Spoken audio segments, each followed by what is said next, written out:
Sidebar is the official podcast of the Napa County District Attorney's Office.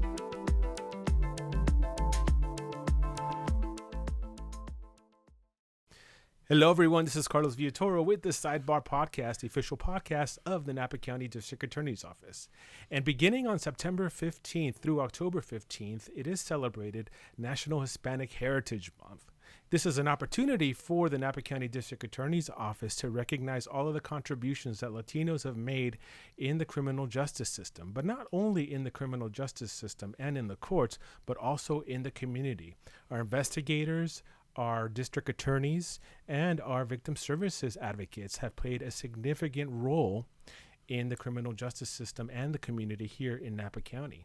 And today with me on the Sidebar Podcast is one of those victim advocates. Anais, welcome to the Sidebar Podcast. Thank you for having me. This is the first time, and Anais has been asking me to come on the podcast because she just loves our show, guys. Who doesn't? Who doesn't, right? Actually, this is the best podcast in Napa County, in case you didn't know. So first off, we're going to talk to Anais a little bit about herself. Anais, how long have you been with the Napa County District Attorney's Office? Yeah, so I've been with the District Attorney's Office for right about 2.5 years, but with Napa County about 10. So I worked in a lot of different social service programs. So a victim advocate, we have a whole team of them, and most of them are bilingual, if I'm not mistaken. All of us are bilingual. Bicultural. Yes, bilingual, bicultural, and our manager is the only one who's not bilingual, but we take her in. We consider her bicultural. And so tell me, what is the role of a victim advocate? What does your job entail? Sure. So as a victim advocate, we have a few different main pieces. The biggest one is adhering and upholding Marsy's Law, which is the California Victims' Rights Bill of Rights for victims. So a lot of those pieces are keeping victims aware of what is going on with the criminal justice system, a criminal case, and their rights include things like being heard in criminal cases, their safety and their privacy upheld, all kinds of things. Actually, we did a few videos, and that's on the website. Absolutely. And, you know, it's one of these things where you don't really know what a victim advocate does until you need one. Right. Yes. And that's kind of, you know, the reality of things. Yeah. But thank you for explaining that. Now, what kind of services are provided by victim services here at the Napa County DA's office? Sure. So the District Attorney's Office Victim Services Division has 6 of us advocates, and we start from when a police report comes into the office. Sometimes it's people cold calling the victim services phone line, which I'm hoping we'll add here. And we let people know if there's charges that are going to be filed or not. But the very first thing is, how are you and your family doing after this incident? Did you have to go to the doctor? Are there medical bills? Maybe we can help with getting those handled through CalVCB, which is the California Victims Compensation Board. And then the arduous process, which could be months, years of trying to get justice for that person and for the people of California. So it's really a labor of love that you guys undertake. Yeah. Because, you know, the process, the criminal justice process, guys, is very complex, and it's very stressful for people, especially for people who may not know English, right? I mean, it is just for us that do know English, but can you imagine what it's like for somebody who's maybe new to this country, that doesn't know English really well, that only speaks Spanish? Yeah. So how do you guys make it easier for them? Not only for Spanish speakers, but for everyone in Napa County. Well, for everybody, what I like to explain is that we go from that legalese into plain English, or in this case, we're talking about in Spanish. So we're translating things on the fly. We're explaining how the criminal justice process works from a point of folks that maybe don't know how that is in their home country. And I know predominantly in Napa, it's mainly Mexican folks, but we have a big population of Peruvian folks that have come in, as well as Mixteco. So we're really relying on all of our different resources, interpreters for Mixteco, and our cultural prowess to help us in providing services that are going to be sensitive to that, right? We're talking about all types of criminal justice or criminal cases, ranging from petty theft, assault, domestic violence. I mean, it's a whole slew of things that we're helping people with. And that includes up to the more egregious violations of the law. Yes. Felonies. We are also helping with murder cases and helping families kind of rally after that. It's things like, funeral costs. How are they going to handle that? How are they going to get a body maybe back to the home country? Yeah, it's a big deal. So, yeah, it's a lot. Is it a difficult job? It is a difficult job, but if you have the passion to help people, it's so rewarding. It really goes further than the difficult days when you can hear back from someone on how that helped, or hear how that kid is doing now, or, get justice for a family and for the community, because unfortunately there's needs that we don't quite know until they get in front of a judge sometimes. And what do you like about it? So I like helping people learn about what resources are out there.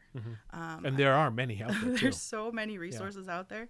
There's stuff, like I said, from helping people with medical bills that come up. This is probably the biggest one that we deal with. If you're a victim of a DUI and you're not going to maybe have the ability to pay for those bills, or now you're out of work and there's missed wages, or you're needing therapy because of whatever traumatic incident it was, there's resources out there from the state, Cal VCB, to help you pay for those things, to get you connected with therapy that has no expiration date, 40 sessions.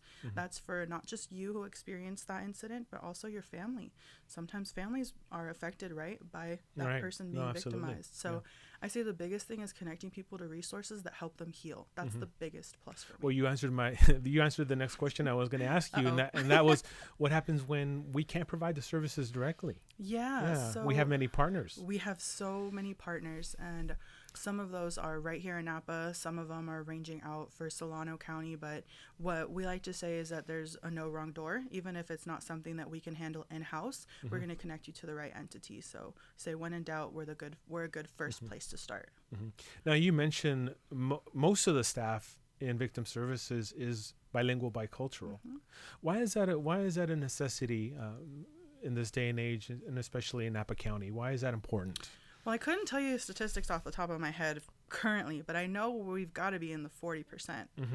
Maybe even more than that. Yeah, maybe even more for folks that are Spanish speaking or monolingual. So when you think about legalese already being difficult for folks that are predominantly English speakers, now think about the added piece of translating that for context into Spanish. Or sometimes folks are undocumented and they have another level of anxiety that takes place on, hey, is this case now going to affect my family adversely because someone's going to be potentially deported or have extra issues with immigration? So having a staff that is not only bilingual but bicultural to understand the nuances and provide services in a trauma-informed manner really is the best foot forward to help develop good relationships, collaboration with not only community partners but with the community as a whole. I was just going to say that goes a long way in building trust, because speaking as a Latino and speaking from personal experience and having that kind of familial background, it's a lot of Latinos don't trust law enforcement. It's just a reality of that. And having that background, that bilingual, bicultural background, it goes a long way in building that trust.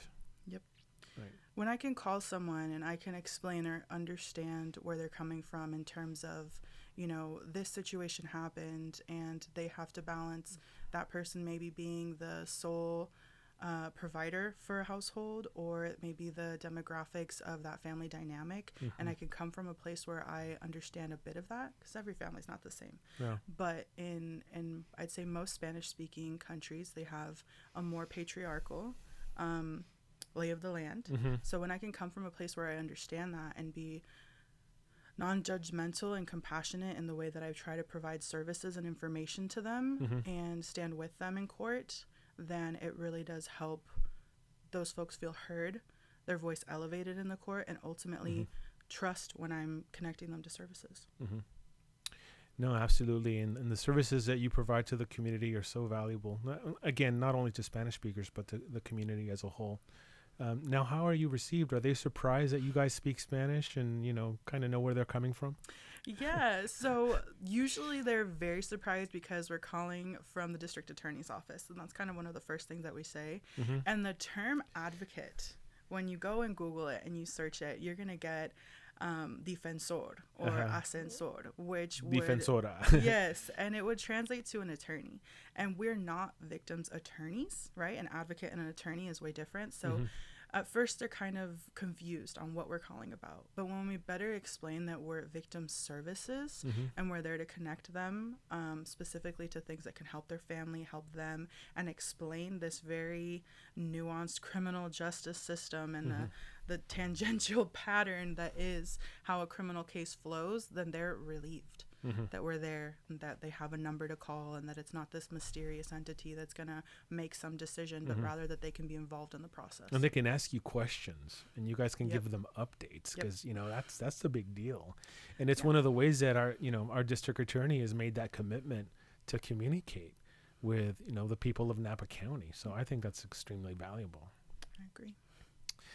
Okay, well, Anais, is there anything else that you would like to share with our audience about your position or the DA's office or victim services? Yeah, I think I just like to direct folks to look online for the resource that we built.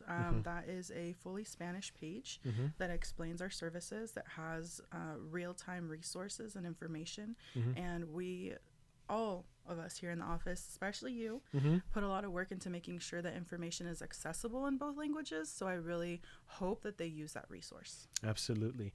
And, you know, Anais is not only in the courtroom. You know, Anais and her fellow victim advocates are all over the community. So you can see them on our social media channels, and they'll be out in the community events and talking to people and connecting with the community here in Napa.